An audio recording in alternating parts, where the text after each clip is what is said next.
পাকিস্তানের নৃশংস সেনাবাহিনীকে পরাস্ত করে ১৯৭১-এ বিজয় ছিনিয়ে এনেছিল এদেশের সাধারণ মানুষ। তাদের বুকে ছিল মৃত্যুকে উপেক্ষা করার সাহস, অন্তরে মুক্তির স্বপ্ন। ১৯৭১ থেকে ২০২৬ আমাদের স্বাধীনতার ৫৩ বছর পেরিয়ে এত বছর পর ২০২৬-এ এসে প্রত্যেকের মনেই একই প্রশ্নগাথা। মুক্তিযুদ্ধের সেই সবুজ স্বপ্ন আদৌ কি পূরণ হয়েছে, নাকি বারবার দেশি বিদেশি নানান ষড়যন্ত্রের কালো রঙে মিশে গেছে?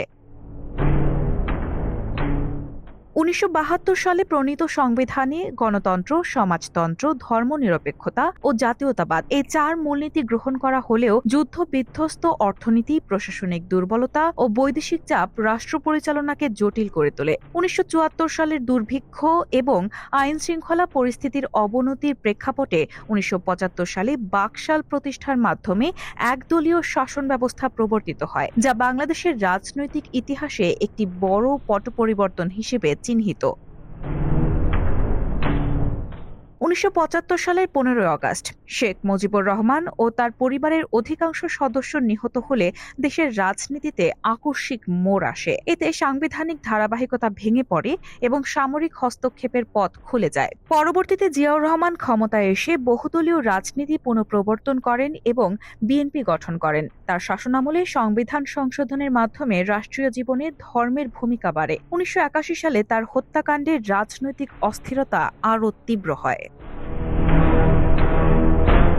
১৯৮২ সালে হুসেইন মোহাম্মদ এরশাদ সামরিক অভ্যুত্থানের মাধ্যমে ক্ষমতা দখল করে প্রায় ৮ বছর সামরিক ও আধা সামরিক শাসন চালান। তার আমলে ইসলাম রাষ্ট্রধর্ম ঘোষিত হয় এবং নির্বাচন ও গণতন্ত্র প্রশ্নবিদ্ধ হয়ে পড়ে। ছাত্র জনতা, আওয়ামী লীগ ও বিএনপির যুগপৎ আন্দোলনে ১৯৯০ সালে এরশাদের পতন ঘটে, যা গণ আন্দোলনের মাধ্যমে ক্ষমতা পরিবর্তনের একটি গুরুত্বপূর্ণ দৃষ্টান্ত।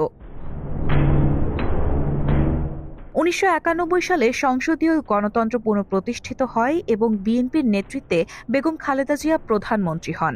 এরপর আওয়ামী লীগ ও বিএনপির মধ্যে পালাবদলের রাজনীতি শুরু হয়। নির্বাচনকালীন নিরপেক্ষতা নিয়ে বিতর্কের ফলে ১৯৯৬ সালে তত্ত্বাবধায়ক সরকার ব্যবস্থা চালু হয়, যা এক দশক তুলনামূলক স্থিতিশীলতা আনে। তবে হরতাল, সহিংসতা ও সংসদ বর্জনের রাজনীতি বারবার অস্থির হয়। এরপর ২০০৪ সালের ২১ আগস্ট গ্রেনেড হামলা সংঘাতকে চরমে তোলে। এরপর ২০০৭ সালে নির্বাচনী সংকটে সেনা সমর্থিত তত্ত্বাবধায়ক সরকার জরুরি অবস্থা জারি করে। এরপর ২০০৮ সালের নির্বাচনে আওয়ামী লীগ বিপুল বিজয়ে ক্ষমতায় আসে এবং ২০০৯ সালের পর শেখ হাসিনার টানা শাসন বাংলাদেশের রাজনীতিকে এক নতুন পরীক্ষার মুখে দাঁড় করায়। এই ধারাবাহিকতার চূড়ান্ত প্রতিফলন ঘটে ২০২৪ সালে, যখন কোটা সংস্কার আন্দোলন থেকে সৃষ্ট বৈষম্যবিরোধী আন্দোলনে দীর্ঘদিন ক্ষমতায় থাকা শেখ হাসিনার শাসনের পতন হয়। পরবর্তীতে তার শাসনামলে সংঘটিত গুম ও হত্যাকাণ্ডের অভিযোগ সামনে আসতে থাকে, যা জবাবদিহি ও মানবাধিকার প্রশ্নকে নতুন করে আলোচনায় আনে। তার পতনের পরপরই ২০২৪ সালের ৮ আগস্ট ২৪ সদস্যের অন্তর্বর্তী সরকার গঠিত হয়, যেখানে বৈষম্যবিরোধী ছাত্র আন্দোলনের ৩ জন সমন্বয়ক উপদেষ্টা হিসেবে অন্তর্ভুক্ত হন।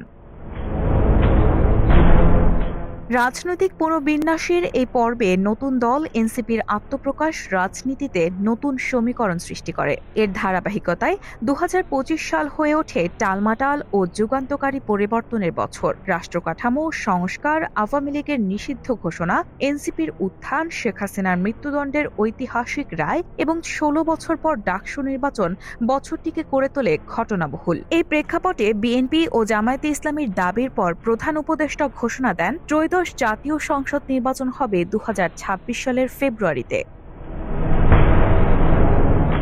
এখানেই শেষ নয়। ডিসেম্বরে ইনকিলাব মঞ্চের মুখপাত্র শরীফ ওসমান বিন হাদি হত্যাকাণ্ড দেশজুড়ে শোক ও ক্ষোভের সৃষ্টি করে। এদিকে আবার ১৮ বছর পর গত বছরের ২৫ ডিসেম্বর দেশে ফেরেন বিএনপি ভারপ্রাপ্ত চেয়ারম্যান তারেক রহমান। তবে বছরের শেষে রাজনীতিতে নেমে আসে গভীর শোক।